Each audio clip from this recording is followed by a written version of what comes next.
Shëndetje zonja dhe zotëri, ju flas drejt për drejt nga studio Info Magazines, këtu në Klan Kosova. Unë jam Kushtrim Sadiku, do t'jem bashkë me ju gjatë minuta në vazhdim. Këto ishin zhvillimet kryesore që shënon ditën deri në këto momente. Komisari për zgjerim Johannes Han ka mbërritur në Prishtinë e ka nisur takimin me kryeministrin e Kosovës Ramush Haradinaj, teksa temë kryesore pritet të jetë taksat e Serbisë, por edhe dialogu që po zhvillohet në Bruksel. Presidenti rus Vladimir Putin deklaroi se Rusia çdo herë ka qenë e gatshme të ndërmjetësojë rreth kontesteve ndërkombëtare kur ju referua problemin ndërmjet Kosovës dhe Serbisë. Ai në Beograd deklaroi se Moska zyrtare është e gatshme të respektojë një kompromis të mundshëm ndërmjet dy palëve. Kosova ka statistika shqetësuese të vrasjeve dhe dhunës ndaj grave, një raport i ri OSBE-s se paraqet këtë fenomen si shokues. Dhuna ndaj grave kosovare është e përmasave të mëdha, u tha në këtë raport. Në pjesën e debatit, zonja dhe zotri, do t'jem me dy mësafir në studio, do t'jem bashkë me zotin Bajram nga Lida Demokratike e Kosovës, zotin Adri Nurellari, që është këshilltari i Kadrive Serit, kryetarit të Kuvendit të Kosovës, për diskutuar mbi aktualitetin politik në vend. Dhe me aktualitetin politik në vend e nisim edicionin e sotëm të Info Magazines, duke ju referuar vizitës që komisari për zgjerim i Bashkimit Evropian Johannes Han po e zhvillon pra një vizitë në Prishtinë, pak momente më para e ka mbritur në kryeqendrën kosovare dhe në agjendë ka vetëm një takimi është me kryeministrin e vendit Ramush Haradinaj. Por po më gjithësisht, lidhur me këtë zhvillim, do të lidhemi drejt për së drejti me gazetarin Arbresha Shpati, e cila po përcjell nga afër këtë vizitë të komisarit për zgjerim të Komisionit Evropian Johannes Han, po që se kemi gati lidhjen, do ta vazhdojmë me njëherë. Arbresha, Lida për juve. Përshëndetje Kushtrim për juve dhe për gjithë shikuesit e Klan Kosovës. Në fakt neve jemi këtu para qeverisë dhe këto janë pamje që po i sjell kameramani Arsim Spanca.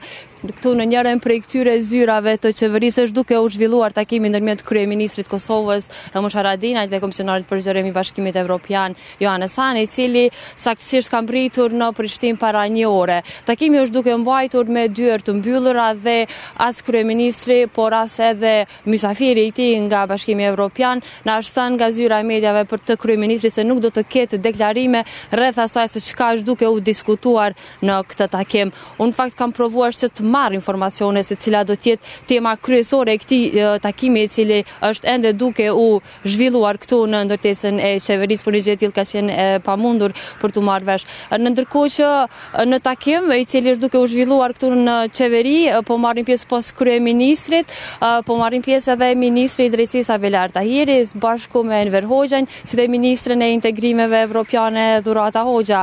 Një burim i afërt i Klan Kosovës, një zyrtar në kusht anonimitetin nga Bashkimi Evropian ka deklaruar se vizita e komisionarit për zgjerim Johannes Han në Kosovë ka të bëjë kryesisht me suspendime tërheqjen e taksës të cilën e ka vënë Kosova ndaj produkteve serbe dhe atyre të Bosnjës dhe Hercegovinës, ndërkohë që një temë tjetër e cila është duke u diskutuar në këtë takim është përparimi si dhe arritja e reformave në agjendën evropiane, të cilën Kosova do duhet të përmbush në qoftë se veç e ka për qëllim që të jetë pjesë e Bashkimit Evropian në një të ardhme. Të përmendim një fakt tjetër që në fillim të vizitës takimin, domethënë që e ka pasur kryeministri me komisionarin për zgjerim Johannes Han, momentin e parë që i ka shtrirë dorën, i ka përmendur çështjen e vizave, por që komisionari ka bërë me dije që kjo temë është përmbyllur në vitin 2018 kur ai ishte në vizitë në Prishtinë me 3 dhjetor dhe se tani kemi hyrë në një vit të ri dhe se ky është vetëm fillimi i këtij viti.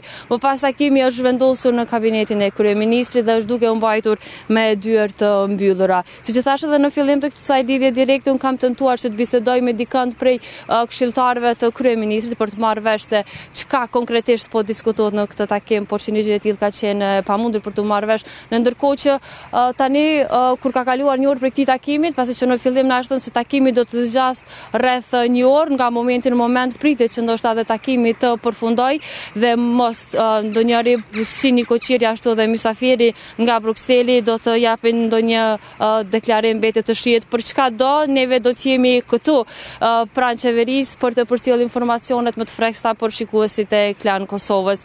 Kaq për këtë lidhje direkte Kushtrim, tani po e kaloj linjën për juve në studio.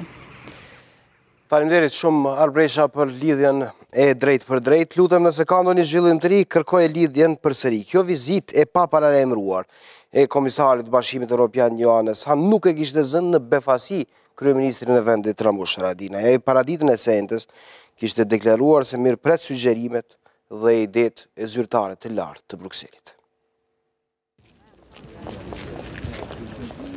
Vizita e paparalajmëruar e Komisionerit për Politikë Evropiane të Fqinjësisë dhe Negociata për Zgjerim Johannes Han për kryeministrin Ramush Haradinaj nuk paraqet befasi. Kjo pasi i pari qeverisë tha të njëjtën se Han është partner për Kosovën dhe se nga kjo vizitë presin çdo sugjerim dhe ide. E mirë presim pra çdo sugjerim, çdo këshill, edhe mundësinë me bisedu me komisionerin Han. Për më tepër, kreu i ekzekutivit vlerësoi se Kosova ka arritur rezultate në agjendën evropiane, prandaj edhe BE-ja ka obligime. Nikosisht Kosova ka një agjendë me BE-n liberalizimin e vizave. Kemi përmbush krejt kushtet. Tani ka lidhur një temë e re, po është taksa. Taksa ndërlidhet me njojën nga Serbia, jo me këto dy të parat. Këto komente Haradinaj i bëri kurse bashku me një pjesë të stafit të tij bëri homazhe tek shtatorja Gecaj Kastriotit Skënderbeu në sheshin që dhe mban emrin e heroit. Nderojmë gjithë ranë për liri, veçanërisht Vllazhit Gërvalla, Jusufin e Bardoshin dhe Adri që pashtu janë vranë këtë ditë, vite më përpara. Han do të qëndrojë në Kosovë në kohën kur qeveria e Kosovës nuk është tërhequr nga vendimi për taksën prej 100% për produktet e importuara nga Serbia dhe Bosnjë-Hercegovina.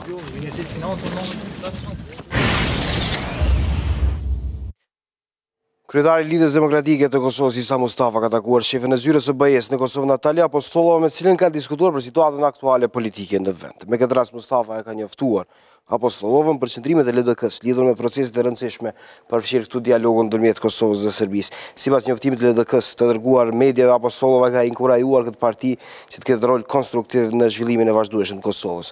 Mustafa të ende një takim e pati edhe me ambasadorin e Britanisë madhe në Kosovë, Uri O'Connell, edhe me këtë të fundit është biseduar për çështjet e njëjta, derisa u vlerësua bashkëpunimi i deritanishëm.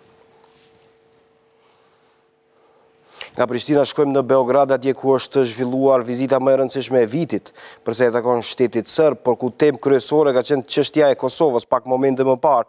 Pra ka përfunduar konferenca për media në krahas vizitës së presidentit të Rusisë Vladimir Putin që po e zhvillon në Serbi, pra ka përfunduar konferenca për media e dy liderëve, presidentit të Serbisë Aleksandar Vučić dhe atij rus Vladimir Putin. Do të lidhemi drejt për drejt me gazetar Lidro Seferi nëpërmjet telefonit për të marrë detajet hollësishme se çfarë ka ndodhur dhe cilat kanë qenë mesazhet kryesore për sa i takon Kosovës në plan të parë. Lidro, përshëndetje. Përshëndetje. Atëherë pak momente më parë e pam se përfundoi konferenca e përbashkët e dy presidentëve Vladimir Putin dhe Aleksandar Vučić dhe një nga temat kryesore ka qenë edhe çështja e Kosovës. Cilat janë mesazhet që u dhanë aty? Natyrisht që Kosova është vend të veçantë në këto takime, por jo aq sa ishte pritur të thoshte diçka më konkrete. Mesazhet e presidentit rus Vladimir Putin ishin kryesisht këtu në pallatin e Serbisë, se ai e konsideron të padrejtë dhe të rrezikshme atë që po ndodh në Kosovë, sidomos vendimet e qeverisë së Kosovës, formimin e ushtrisë së Kosovës dhe vendimet të tjera, por sipas tij e vetmja zgjidhje për Kosovën do të ishte në bazë të drejtës ndërkombëtare dhe rezolutës 1244, e cila sipas tij nuk është respektuar, por duhet patur një kujdes për të gjetur një zgjidhje të kompromisit, siç tha presidenti Putin, dhe kur të gjendet kjo zgjidhje ajo të respektohet, pasi sipas tij ato që kanë ndodhur deri më tani dhe marrëveshjet nuk janë respektuar përfshirë edhe rezolutën 1244, në të cilën siç përmendi ai thuhet se një pjesë e ushtarëve dhe policëve serb do të qëndronin në zonat kufitare dhe do të kishin kontroll në pikalimet kufitare. Ajo që u tha nga presidenti Aleksandar Vučić është se Serbia do të jetë e gatshme për një kompromis me shqiptarët e Kosovës, por sipas tij dikush këtu nuk dëshiron që të ketë një marrëveshje të tillë historike dhe të kompromisit, por të ketë vetëm ngrirje të konfliktit dhe siç tha Vučić nuk është shumë optimist për ta gjetur një zgjidhje të tillë. Natyrisht që është përcjell me një vëmendje të jashtëzakonshme tani në këto momente ne nuk po mund të lëvizim nga ambientet e pallatit të Serbisë për shkak se në rrugët e Beogradit janë diku rreth 80.000 apo më shumë njerëz që kanë dalë për ta pritur presidentin rus Vladimir Putin, i cili do të shkojë nga këtu në tempullin e Shën Savës në Beograd, që është tempulli kryesor, në mënyrë që atje të ketë një lutje dhe të takoj qytetarët e Serbisë. Gjitha rrugët e Beogradit janë të bllokuara, kishte një pritje të jashtëzakonshme për presidentin rus në Serbi, që i konsiderohet mik i madh i serbëve dhe i Serbisë, pati që nuk ndodh zakonisht në protokollin serb që mbështetësit të priten edhe më të shtëna nga topi, pra rreth 5 herë u shtikur arriti presidenti rus para në platon e parlatit të Serbisë dhe po ashtu ranë edhe këmbanat e kishës këtu afër qeverisë.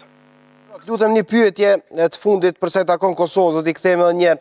Në raportimin tuaj pak momente më parë thatë se nuk është se është pritur shumë më shumë të thuhet për Kosovën se sa në atë çfarë është deklaruar pak momente më parë në konferencën për media. Por Putin në këtë konferencë për media tha se Rusia çdo herë ka qenë e gatshme të ndërmjetësoj rreth kontesteve ndërkombëtare. A është kjo një gatishmëri që të ndërmjetësoj edhe përsa i takon Serbisë dhe Kosovës? Kujtojmë se ai tha se një marrëveshje kompromisin mes dy palëve do ta respektojmë. Natyrisht që kjo ka qenë një deklaratë e njohur edhe më parë gjatë intervistave të tij dhe qëndrimeve të tij, por nuk u thane se Rusia do të jetë drejt për drejt e kyçur në bisedimet me Kosovën, por sipas indicjeve të tij natyrisht që është e gatshme që të jetë pjesë ndoshta dhe grupeve negociatore apo ndërmjetësuese dhe garantuese e një çështje të tillë, dhe po ashtu vlen të theksohet që presidenti Vučić tha se në vijim do ta konsultojë gjithmonë Moskën dhe presidentin Putin lidhur me vendimet që do të merren, në mënyrë që natyrisht këtu tendenca e Serbisë pse nuk u tha është që çështja të kthehet në OKB dhe të diskutohet në bazë të rezolutës 1244 që do të thoshte edhe një farë forme se mund të diskutohet pastaj edhe për statusin dhe mundësitë e zgjidhjeve që përfshin edhe ato territoriale.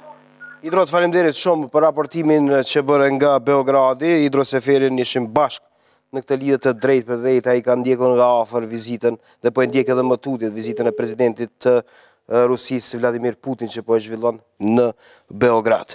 Në ndërkohë që Putini është në Beograd, janë ish ushtarët e ushtrisë lëndëtare të Kosovës dhe drejtuesit e ushtrisë lëndëtare të Kosovës, cilët kanë udhëtuar për në Hagë. Të tillë kanë qenë disa, i fundit është komandanti për Drenicën Samir Lushtaku. Dhe lidhur me këtë intervistim të tij, cilin ne kemi raportuar gjatë ditës djeshme të Info Magazinës, do të flasim edhe në vazhdimsi gjatë edicionit të sotëm, por sot do të kemi rrëfimin personal të birit të tij, i cili është edhe deputet i Partisë Demokratike të Kosovës. Mërgim Lushtaku flet në detaje se çfarë po ndodh me rastin e Samir Lushtakut. Me Mërgimin ka biseduar gazetari Besnik Tahiri, i cili ka qëndruar në Hagë. Le ta ndjekim intervistën.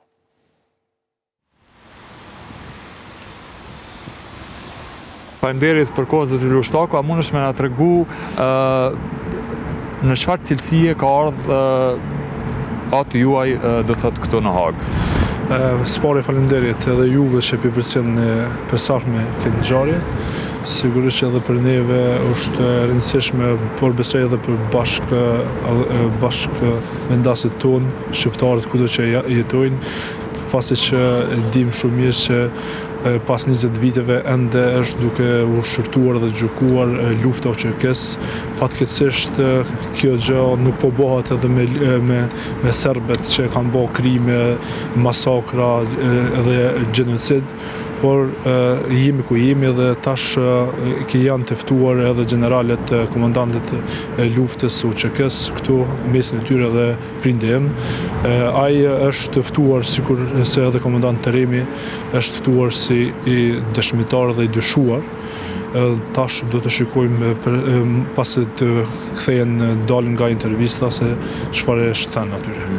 A ka ndonjë ide ju si familje ose zoti Lushtaku vet ose mbrojtësit e tij për cilat raste mund të jetë intervistimi?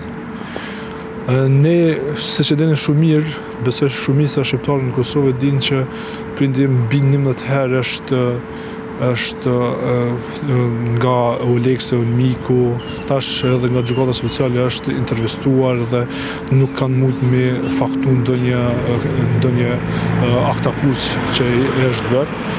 Ne nuk e dim realisht se për çfarë është akuzuar ose dyshuar, këtë rast dyshuar, por si do qoftë ne presim nga intervistat të shumë përstafme nëse kemi ndonjë rast, por për këtë çështje janë avokatët të cilët janë të punësuar në këtë drejtim.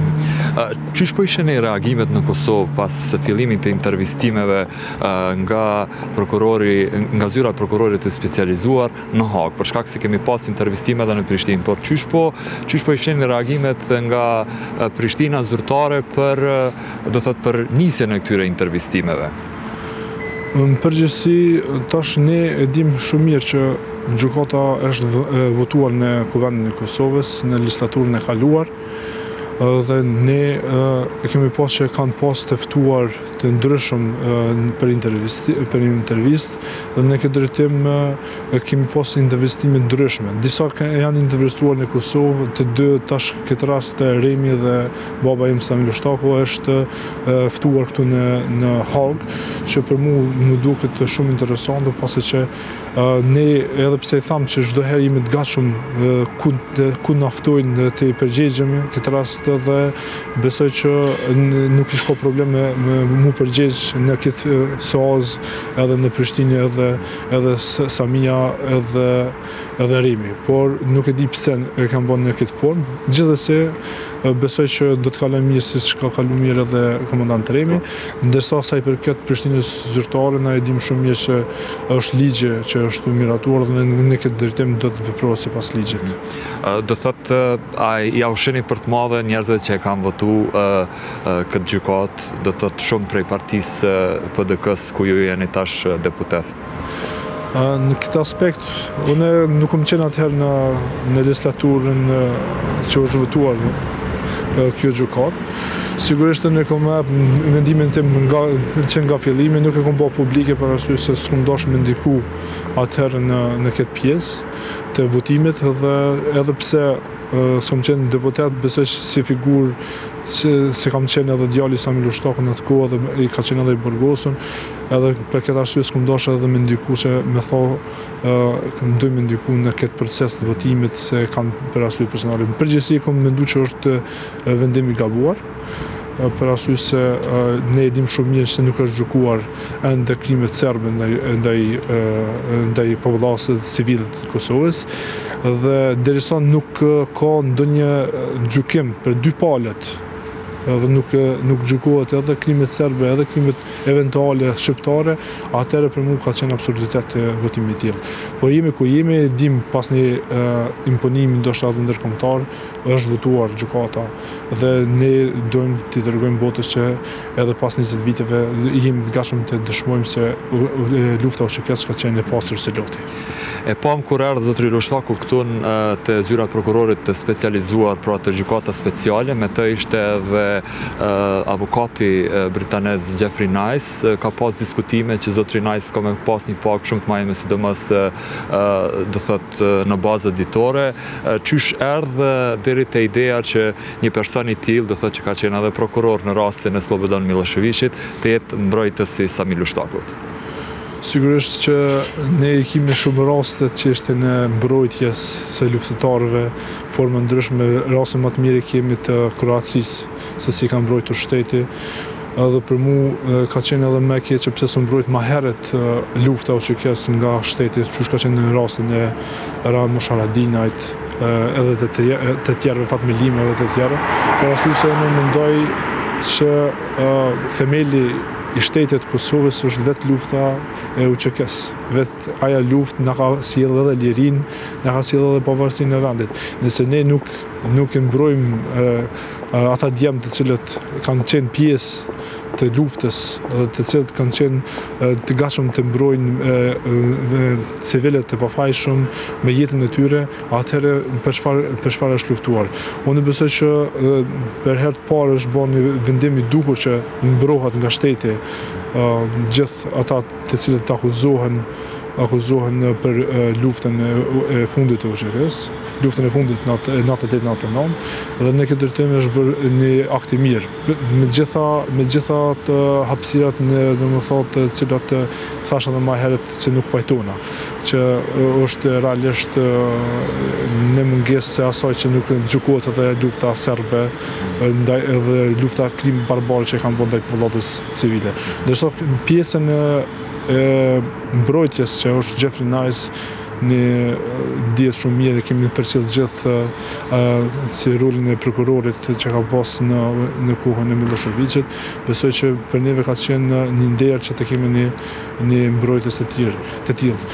Ne duhet të mbrojmë me çdo armë ligjore që kemi mundësi të drejtën tonë, pasi që nuk është drejt vetëm individuale, por besoj që këtu mbrohet edhe lufta e UÇK-s. Edhe një pyetje e fundit, çish po ndihet, a ka ndryshuar diçka në disponimin e zotrit Lushtakut këto ditë kur ka ardhur ftesa për të intervistuar, më pas ideja për me ardhur në Hag, për të udhëtuar, pastaj për të ardhur në Kërdzyrën këtu prapa meje, a ka ndryshuar diçka në vetë muhabetet e juve të përditshme, në gjithë ato bisedimet që i bani pashtu edhe për politikë, për shkak se edhe ju edhe baba juaj jeni marrë me politikë?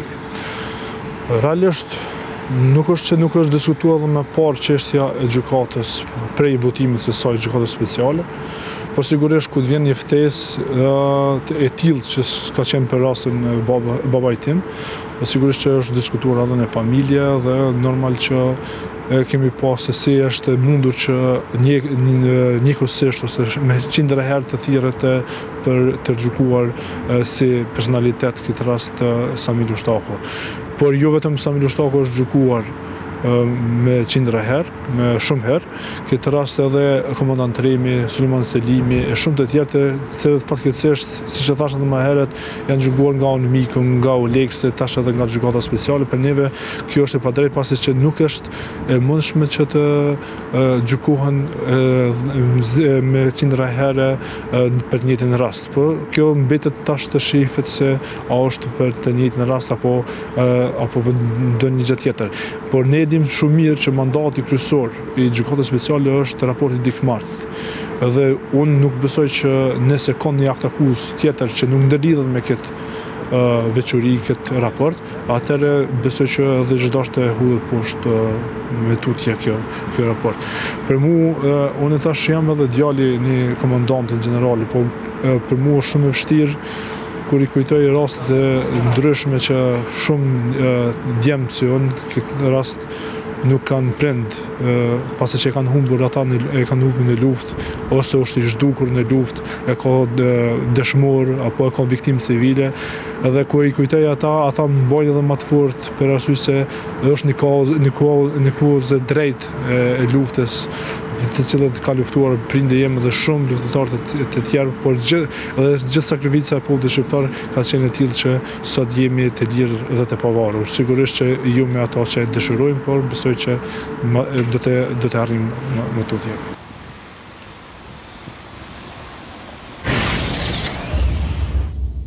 Kjo është intervista e Mërgim Lushtakut, deputetit PDK-s Birit të Sami Lushtakut, lidhur me intervistimin e teatrit të tij. Lajmi i fundit zonja dhe zotëria se ka përfunduar takimi Ramush Haradinaj, kryeministri i Kosovës dhe komisari për zgjerim i Bashkimit Evropian Johannes Han, pa patur një deklarim për media ose pa patur një qendrim lidhur me atë se çfarë është diskutuar brenda takimit. Pak momente më parë, Johannes Han, komisari për zgjerim i Bashkimit Evropian, është larguar pra nga ndërtesa e qeverisë së Kosovës, derisa kryeministri Haradinaj ende nuk ka lëvizur, por qëndron atje, gazetarët i kemi në terren dhe për çdo informacion të ri do t'ju njoftojmë. Flasim për zhvillime tjera, sot janë mbushur 37 vjetë nga vrasja e vëllezërve Jusuf e Bardosh Gërvalla dhe Kadri Zekës nga shërbimi sekret serb. Në këtë përvjetor, presidenti i Kosovës Hashim Thaçi shkruajti në Facebook se vrasja e tyre ishte një prej goditjeve më të rënda televizijas çlirimtare. Edhe kryeministri Ramush Haradinaj ka kujtuar me respekt thellë të rënët e 17 janarit vitit 1982 veprimtarët e shuar të çështjes kombëtare. Ai ka thënë se me vrasjen e 3 lajmtarëve të lirisë u tentua të shuaj zëri i Kosovës dhe e vërteta e saj. Vëllezërit Gërvalla e Kadri Zekën i kujtoi edhe lideri i LDK-s Isa Mustafa.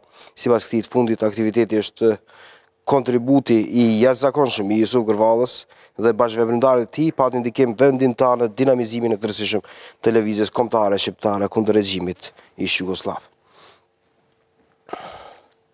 I kreu i LDK-s Isa Mustafa kujtoi dhe shpreu dhimbje edhe për 17 vjetorin e vrasjes së Ismail Hajdarit. Sipas tij, Hajdara ishte deputet aktivist shembull se si mbrohet liria dhe kultivohet demokracia në vend. Mustafa vlerësoi se Hajdara ishte adetari i cili nuk kurseu veten deri në ditën e fundit të jetës dhe humbja e tij nuk është humbje vetëm për familjen, por për gjithë Kosovën. Ndrojmë temë të informacione, Kosova ka statistika shqetësuese të vrasjeve dhe vunës ndaj grave, një raport i ri OSBE-s paraqet këtë fenomen si shokues, detajt i ndjekim bashkë nga materiali në vazhdim. Nga jeta e privoi bashkëshorti i saj. Madje Pjetën Recaj e vrau edhe vajzën e vet 9 vjeçare, pos gruas Valbonës. Kjo është një nga 13 viktimat e dhunës në familje që ndodhen përgjatë vitit 2018 në Kosovë. Derisa janë mbi 400 gra që kërkuan strehim pas asaj që përjetuan në familje. Këto të dhëna u publikuan të enjtë në raportin e OSBE-s. Shefi i kësaj të fundit janë brathu, statistikat po i quan tejet shqetësuese. Është një fakt i frikshëm që vendi më i rrezikshëm i gruas është shtëpia e saj. Janë statistika shokuese. Pos kësaj, brathu ka vërejtje edhe të kushte që ofrojnë institucionet për gratë që abuzohen. Shkak sipas tij është buxheti. Ka sfida, por nuk janë të pakalueshme. Sfida më e madhe është ndarja e buxhetit. Harmonizimi i legjislacionit të strehimoreve do ta bëjë financimin dhe rregullimin e strehimoreve. Paratë zotore nga komunat janë shumë të vogla, por edhe shumat e vogla ndihmojnë. E koordinatori nacional kundër dhunës në familje Naim Qela i vlerësoi se Kosova ka legjislacion të mirë në këtë fushë, veç se pranoi se ai është i pazbatueshëm. Dhuna në familje është aspekt social, është aspekt ligjor, është aspekt penal, civil dhe duhet trajtohet nga shumë institucione. Një halk e këtyre institucioneve që mirën dhe trajtojnë rastet e dhunës në familje janë edhe strehimorët. Ai propozoi që financimi i strehimoreve të jetë 3 vjeçar, gjë që sipas tij do të ishte realizueshme. Këtu bëhet ditur se vetëm në periudhën janar-shtator 2018 janë raportuar mbi 1100 raste të dhunës në familje nga policia e Kosovës. E këtu të dhëna tregojnë për rritje prej 13% të këtij fenomeni krahasuar me periudhën e njëjtë të vitit paraprak.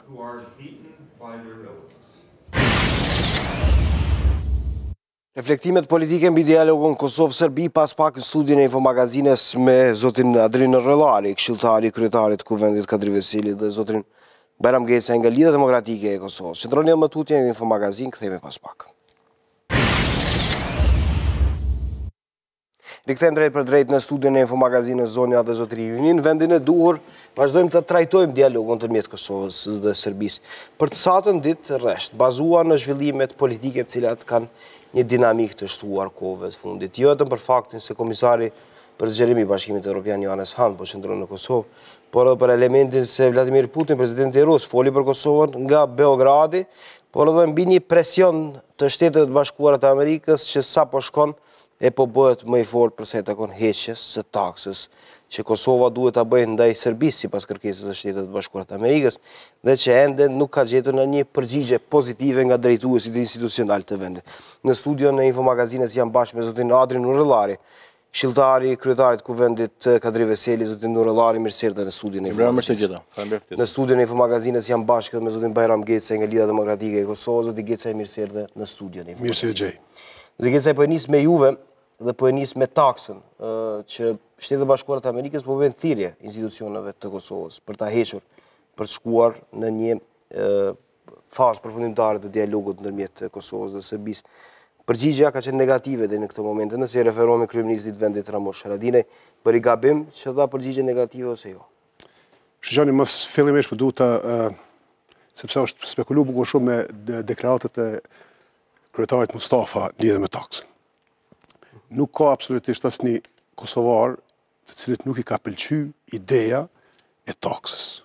Për shkak të faktit se të asaj se çka ka ndodhur tash 20 vitet e fundit që nga hyrja e NATO-s në Kosovë, pra në vazhdimsi jemi ballafaqu me metoda të lloj-llojshme të Serbisë, duke përfshirë edhe pengesat e shumta që ju kanë bërë biznesmenë kosovar të cilët kanë shkuar në Serbi apo që të cilët kanë kaluar tranzitin për Serbi.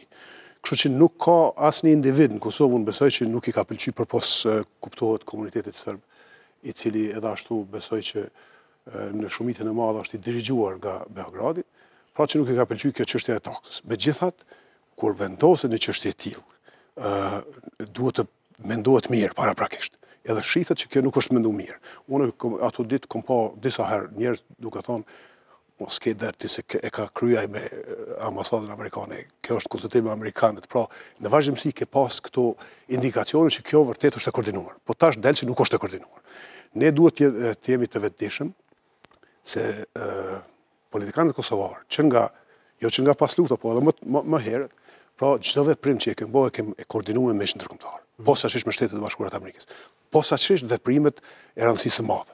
Nëse ju jeni dialog. Nëse ta lejon etika, sepse gjithë e dinë, gjithë që kanë përcjellur politikën, që kanë qenë të afërt, aktorët politikë dinë se keni punuar ju më herët në ambasadën amerikane. Është ambasada amerikane zakonisht a konsultohet në vendime të mëdha që i merr Kosova në këtë rast. Shqiqonin po flas si një person i cili i shqiqon gjërat nga jashtë, sepse e kam thënë disa herë nëpër studio që atë periudhën 14 vjeçare sa kom punuar për ambasadën amerikane. Nuk e komentoni, po e kom mbyll ato. Funksionimi për shkak të respektit që kam për shtetin dhe ambasadën për cilën kom punuar.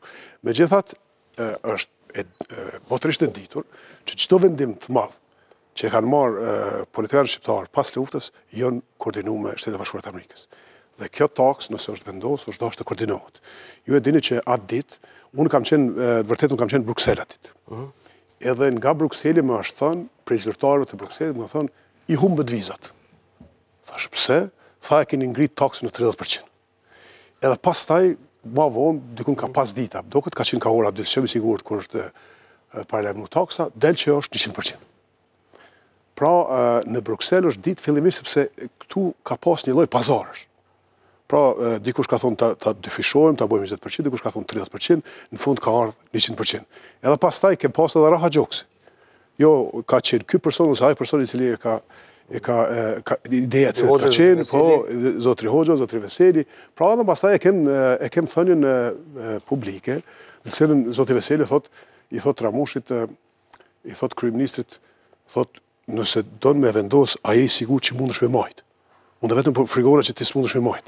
E tash po del që vërtet kanë probleme sepse nuk kanë konsultuar para. Do duhet dëgjohen amerikanët tani kur flasin, kur thonë hiqeni? Shiqoni, marrëdhënia me Shtetet e Bashkuara të Amerikës është marrëdhënia më e rëndësishme se cili do individ në Republikën e Kosovës.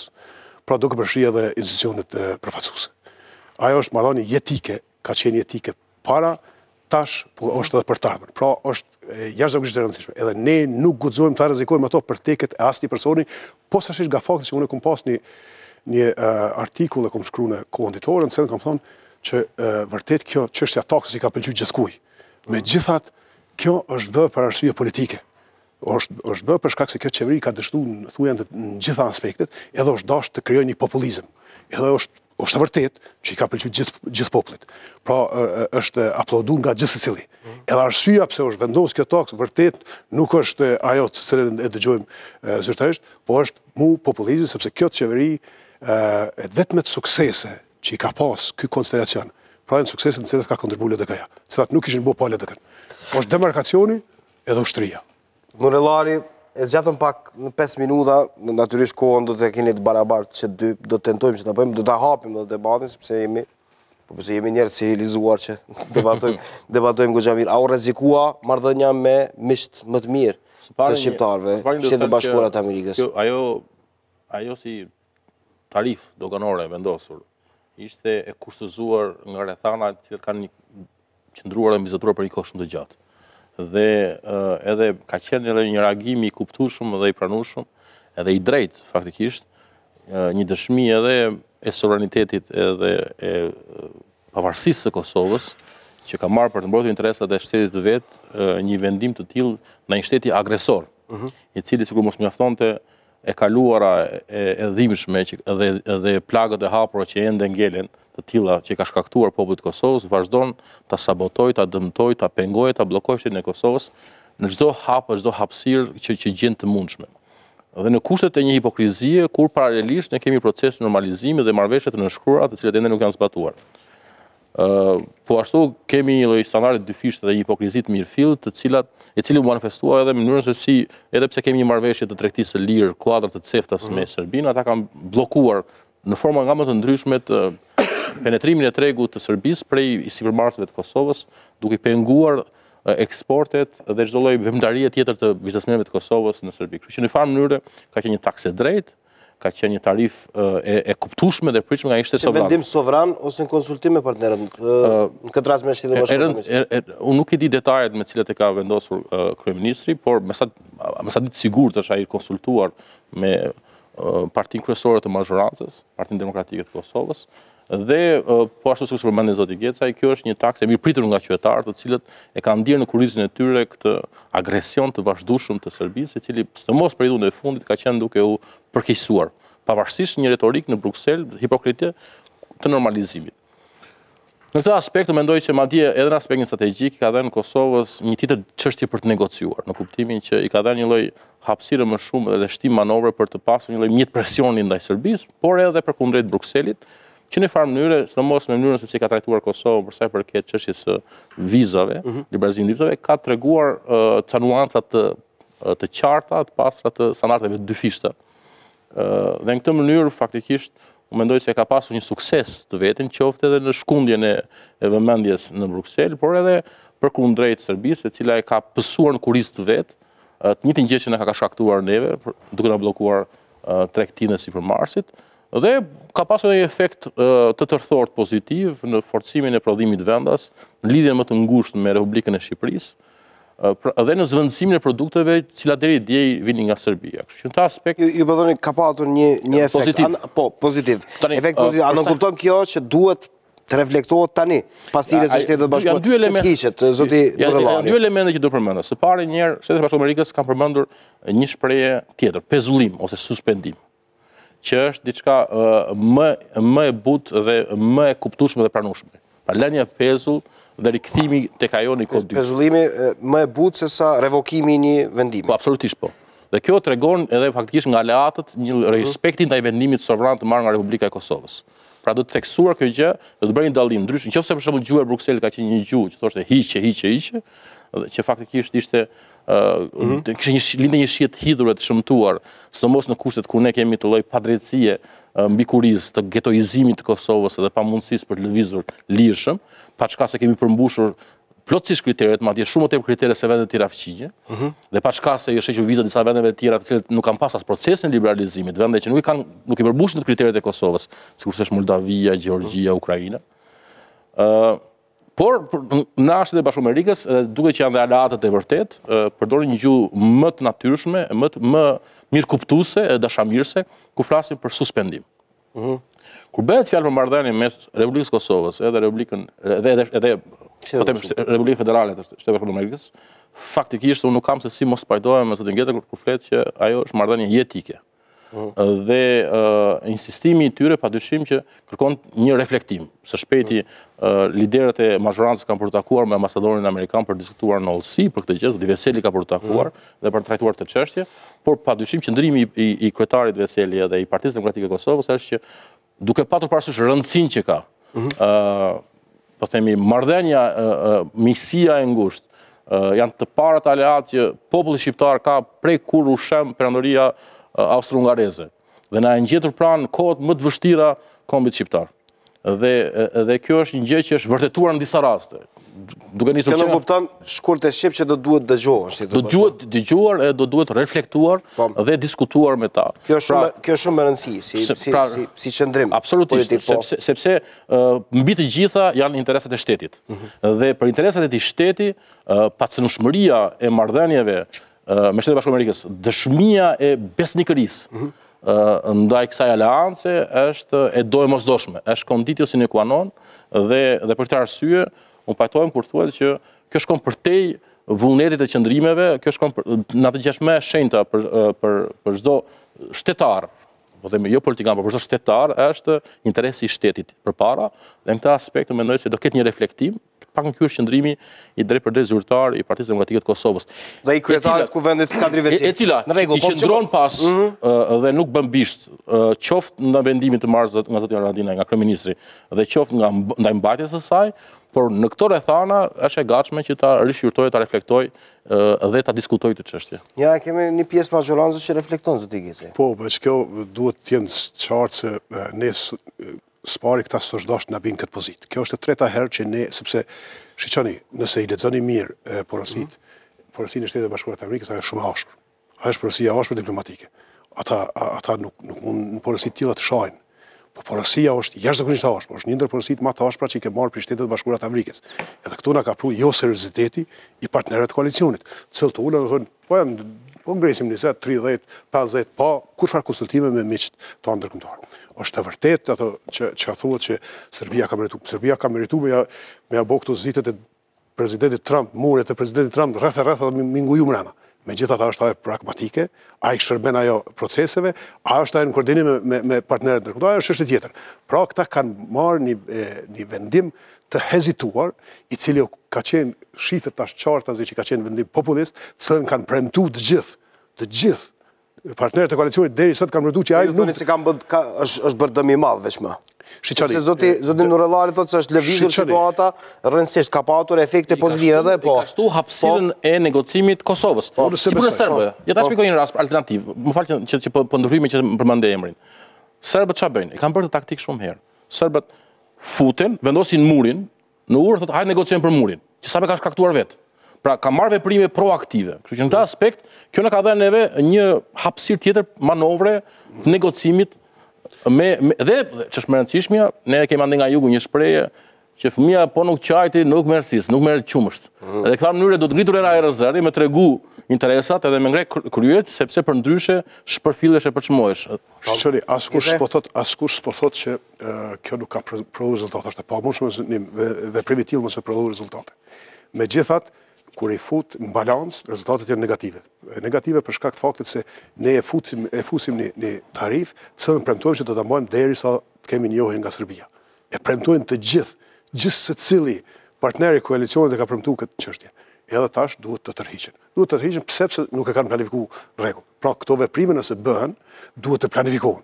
Jo të shkohet vetëm hajde të ulem sot të vjen mend diçka edhe peqesim 20, peqesim 30, njëjtën ditë unë kam marrë vesh në Bruksel që është 30, do të bëhet 30%, mbas dite del 100%. Pra, këtu ka qenë pasardhë dhe është thënë që Ramush Haradinaj ka desh 30%, Kadri Veseli ka thonë, jo, bane 100%, çfarë 30, bane 30%. Kjo është pazare sapi.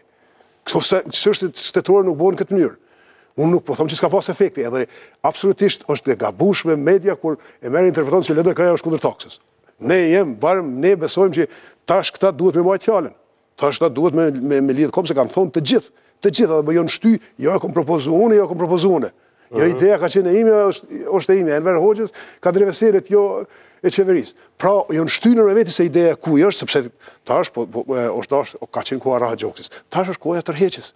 Edhe tash, hajde se ne do të ulemi me ambasadën amerikane, pra nuk kem nevojë me hyrë në për avantura të tilla, nëse vërtet dëshirojmë të tregojmë që jemi shtet serioz. Zoti Gecaj po thotë po ju inkurajon ta mbani qendrimin edhe më tutje. Qendrimi do mbahet, edhe sikur sa përmendur edhe kryeministri në rrugën e vet që për të realizimin e njohjes nga Kosova, nga Serbia e Kosovës, po themi, kërkojnë garanci ndërkombëtare. Dhe argumenti kryesor që po përdoret është nga Shtetet Bashkuara të Amerikës, nuk është që me na përçmu faktin që kemi marrë këtë vendim sovran, pra nuk na thot hiqeni edhe me agresivitet, por argumenti është shumë i pastër dhe i qartë që jepni një shans dialogut që të përmbyllet dhe të funksionoj edhe të kurorzohet me një njohje.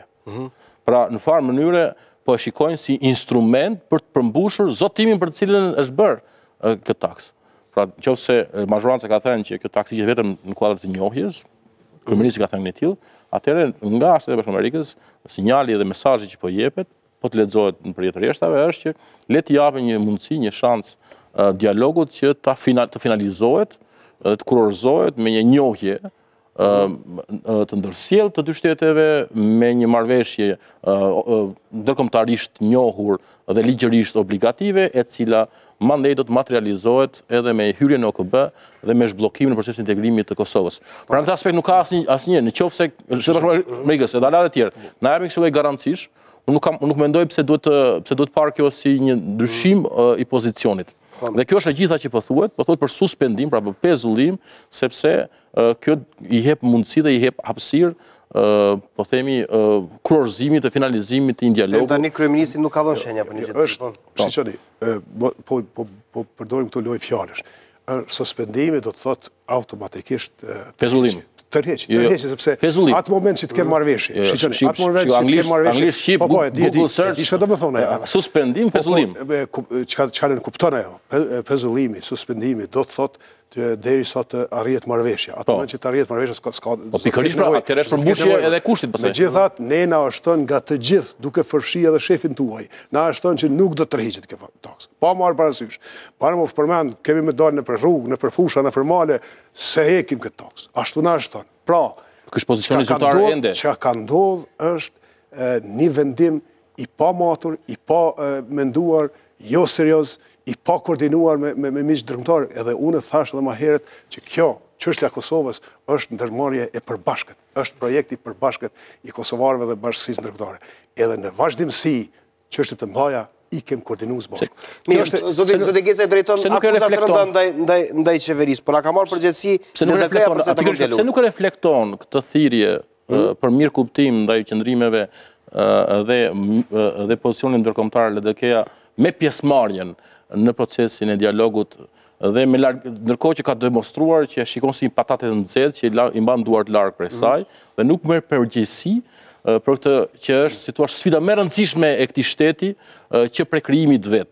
Pra juve vet më bëni thirrje dhe këtu dilni po themi në kontradikt me veten tuaj, sepse nga njëra po thoni që zëri i ndërkombëtarëve dhe i partnerëve duhet dëgjuar e respektuar, ata kanë bërë thirrje për përfshirje të LDK-s dhe gjithë partive të tjera, ndërkohë që ju jeni rreshtuar krah për krah me vetvendosjen dhe pikërisht për këtë çështje nuk jeni duke reflektuar këtë lloj thirrje dhe këtë interes. Ndërkohë që Partia Demokratike e Kosovës në rrethana të ngjashme, kur është krijuar grupi i unitetit dhe janë nisur negociatat e Vienës, e ka luajtur rolin konstruktiv në opozitë, pa kërkuar përmbysje, pa kërkuar qeveri të re, pa kërkuar vëzhgim të qeverisë. Kanë kërkuar zgjedhje para statutit. Kanë kërkuar atë. Jo në periudhën e negociatave, dialogut. Apo ik përgjegjësisë. Dhe ka marrë pjesë në mënyrë konstruktive në dialogun e Vienës, e kanë respektuar gjithë rezultatet e procesit dhe nuk ka qenë në këtë situatë ku vetë përjashtohet nga një përgjegjësi kaq e madhe, një parti e cila krenohet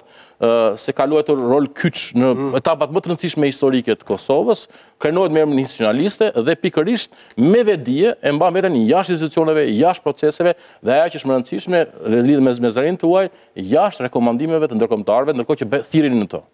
Shiqoni, fillimisht po duhet ju them se në kohën kur ne kemi kriju ekip uniteti, kur është kriju unitet edhe në marrëveshjen e Rambojës, pra edhe në kohën e marrëveshjes së Rambojës, elementi kyç i formësimit aty, uniteti ka qenë Lidhja Demokratike e Kosovës. Ju e dini që para luftës, po edhe zgjedhjet e para pas luftës, ka qenë forca dominante politike. Megjithatë, edhe Rambojë ka lëshu vend, udhëheqjen e delegacionit e ka caktuar nga radhët e USHK-s atëherë Hashim Thaçi. Pastaj, në kohën kur është kriju ekipi unitetit, nuk ke mund të dëgjosh fare asnjëherë Doktor Ibrahim Rogovën duke ofendu dikend, duke i ftu që të bashkohen e duke ofendu njëtin kohë. Ne e kem kryetarin tuaj para 2 ditësh, 3 ditësh, se di sa ka qenë, thot LDK-ja po i fërkot duart për nuk ka logjik që një njeri cili thret në unitet edhe pastaj ofendon partinë. Nuk i fërkon duart kur kush hiç. Madje është e kundërta. Unë nesër do ta kem një artikull koditor në cilën them, është mu e kundërta. e kësaj, sepse ne i kemi me qindra aktivist të LDK-s, po edhe familjarët e këtyre të vrame të LDK-s, aktivistë të LDK-s nga dhuna politike, të cilët thonë që ne s'kemi bërë asgjë. Ndërsa ne na dalin disa individ të Partisë Demokratike dhe thonë që proceset e Hagës bëhen me dosjet e LDK-s. Pra e kemi një vendim i cili është nxjerrë gjatë kohës luftës, në cilën është kërku që të hetohen të mblidhen informata për krimet e sërbe. Ndërsa tash këta provojnë t'i qesin në kurrigjin e LDK-s, ndërsa lideri juaj, udhëheqësi juaj thot LDK e fërkonduar, që absolutisht është e pa logjikshme një thirrje e tillë. Pastaj, ne herët e kaluam. Se s'po merr përgjegjësi Lidha Demokratike po le. Tash 10 minutë që ne çaty po shkoj. Nuk kemi mundësi se fillimisht kemi së pari duhet këto forca, që janë tash në proces, duhet flasin me një zo, nuk flitet të me një zo. Derisa Hashim Thaçi dele fol për korrigjimin e kufive, e kemi një marrëveshje gjithëpërfshirëse, draft marrëveshje gjithëpërfshirëse të cilën e aprovon qeveria e Republikës së Kosovës dhe i largon durr. Për sa thotë tash ja kum dhon Kovendit, do të merret Kovendi me to. Pastaj e kemi një rezolutë të Kovendit, pra nuk kem absolutisht sinkronizim të këtyre faktorëve. Këta sfari fillimisht duhen të sinkronizohen, të na tregojnë çka po ndodh. Mos na thonë neve po shkon Hashim Thaçi në pushim derisa ne e dim që Hashim Thaçi në vazhdimsi shkon edhe negocion jashtë shtetit në mënyrë sekrete me palën serbe. Pra ne nuk din, unë kom bisedu në mënyrë... Po që ndruar jashtë procesin, normal që s'din. Nuk din kukush, jo s'din as PDK-ja. A din ti shka ka bua Hashim Thaçi? A din që të rëgon atu në të Unë nuk jam pjesë e grupit negociator, nuk jam as Shmameti, as Fatmi Limaj, nuk mendoj se shu. Problemi është i tillë që në fillim kur është bërë e qartë edhe nga Mogherini, edhe nga Han, edhe nga institucionet brendëkombëtare që po hynë në një fazë të re, tu kemë parë një agresivitet të panevojshëm që fillimisht ka qenë për emrin e një personi.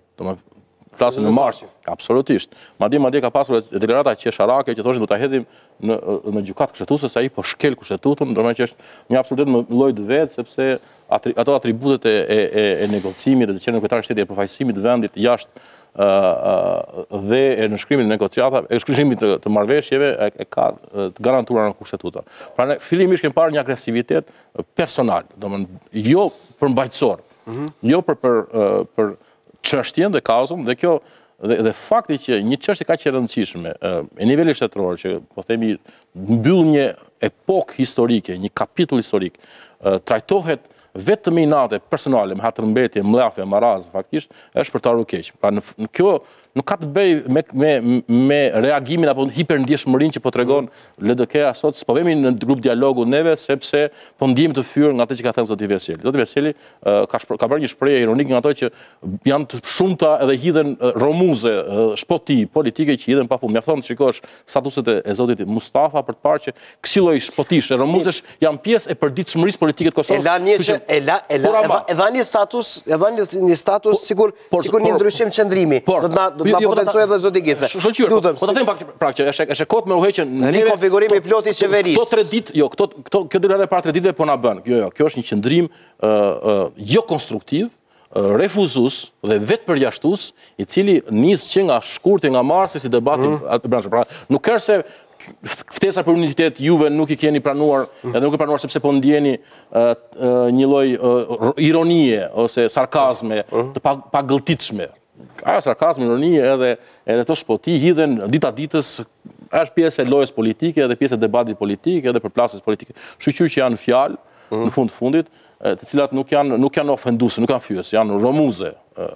Fjala e bukur shqipe është romuze ose shpoti. Po i fërkon duart, nuk është fjalë ofenduese. Ndaj gjykatës speciale që bën këtë gjë dhe bëhet qartë absolutisht, se ka boll njerëz kanë treguar entuziazëm për të gjë që po eliminohen kundërshtar politik. Dhe kjo është dukshëm e qartë. Kush e ka treguar atë? Shumë figura ndryshëm. Por çështja kryesore. Jo, ajo është invencioni juaj. Jo, nuk është invencion. Që një figurë të LDK-s në si mënyrë publike ka treguar entuziazëm për çështjen. Çështja kryesore tani është vërtet. Absolutisht.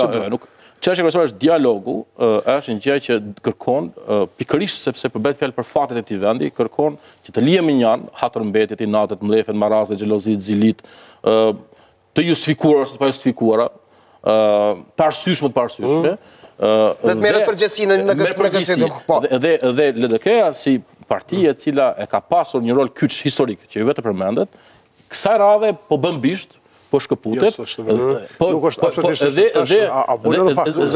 Dhe po rreshtohet me vetëvendosjen në një qasje jo institucionale. Qartë. Shiqoni, absolutisht nuk rreshtohet me vetëvendosjen, ne e kemi qëndrimet tona, e kemi qëndrimet e Këshillit Qendror.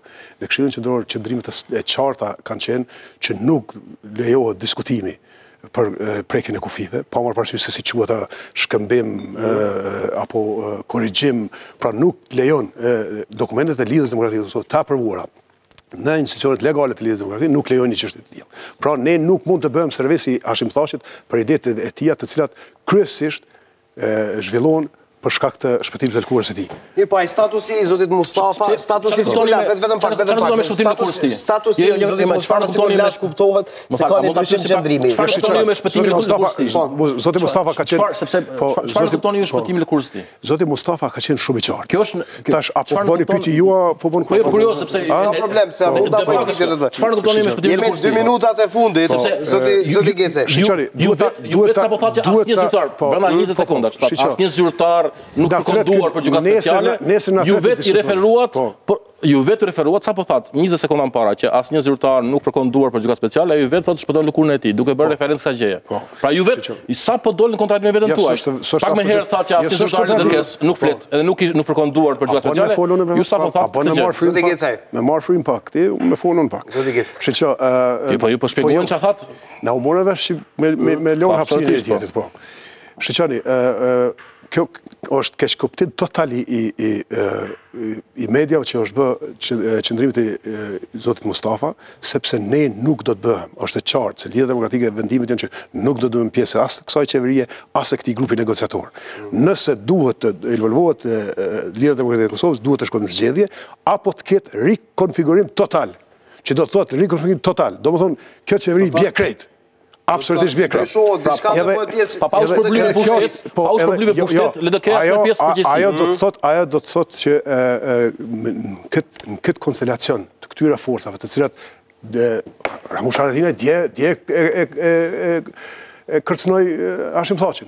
Nuk mundesh me hidhe në një proces me njerëz që barqit kryesor të institucioneve kërcënojnë një tjetrin. Ai tha det prek dikush kufinë edhe e sheh çka i del. Ajo është kërcënim publik. E ne po donim në ashti në një kaos të tillë, jo. Rregulloni ju kaosin e masë vime të. Pra i bie që ai ta zgjidhim në dialogun, jo, rregulloni kaosin. Ja, rregulloni kaosin. Nurellari një pyetje, a jeni në kaos? As pak s'është në kaos. Kjo është e natyrshme që në një situatë dinamike si është dialogu, edhe ku evolon, po themi. Ja, s'ke pas këtë situatë përpara, ke pas dialog edhe përpara. Kur s'ke pas këtë situatë? Neve padyshim që duhet kohë për të rakorduar. Mirë, ata pozicioni i PDK-s dhe pozicioni i AK-s dhe i partnerëve të tjerë në koalicion është i qartë. Nuk madje pavarësisht këto që të tjerë po themi fërkojnë duar të përpiqen dhe shpresojnë që të ketë një përçarje. PDK-ja e ka bërë qartë pozicionin e vet, edhe qoftë në mbështetjen e kryeministrit, sa ma bëri mua pyetje. Se ka lënë fol hiç. Ma bëri mua pyetjen. S'ka problem. Sepse në takimet, të gjitha takimet, PDK-ja e mbështet mandatin deri në fund të kryeministrit Haradinaj. Dhe nuk ka dallim në pozicion për sa i përket dialogut. Këto janë deklaratat e një pasqyrshme të kryetarit edhe figurave të tjerë përfaqësuese të Partisë Demokratike të Kosovës. Ajo që është e rëndësishme është që Partia Demokratike e Kosovës nuk i bën bisht përgjegjësive. Qoftë edhe as nga Afrika se mos ka një kaos të brendshëm. Sigur LDK-ja, po. Pra, është mirë me thirrje intervistë, sepse debati është zoti Gecaj, ka probleme me debatu. Kështu vetëm humbim sekonda të tjera. Merre fjalën lutem. Se jemi në debat. Shiçani. Konkursi ka fituar. Unë 30 sekonda. Çdo takim, se mungon PDK-ja, po janë të gjitha partitë tjera. Kemi sinkronizim të mendimeve, edhe me AK-n, edhe me nismën. Edhe jashtë kur i kemi bërë takimet. Gjithë janë kundër idesë Hashim Thachit. Vetëm PDK-ja është ajo e cila çështja është që juve po nxirrni argumenta sepse nuk doni të fusni duart tek këto patatet e nxehta. Edhe po e marrim edhe një jashtë një proces shumë të rëndësishëm. Ne nuk do të fusim në kaosin tuaj. Ju keni kriju kaos, zgjidhni kaosin vetë fillimisht. Pra i bie ne të zgjidhim dialogun, ama ndaj kaosin, jo dialogun. Se dialogun s'më zgjidhni fani. Ky është një proces i cili kërkon. Po, kaosin zgjidhni. Ama kërkoj më fol dialogun me interpretani. Ama ti s'po nalësh? Jo, po e kam rrallë flas. Ky ishte debati me propagandistë Klan Kosovës si çfarë bashkë zotin Adri Nurellari, zotin Bajram Gecaj, i cili ti falenderoj shumë për pjesëmarrjen. Faleminderit shumë. Faleminderit juve mbi të gjitha që na ndoqët deri në këtë moment. Vazhdoni të jeni edhe më tutje në programin e Klan Kosovës. Mirëmbëjtje. Që na u morë vesh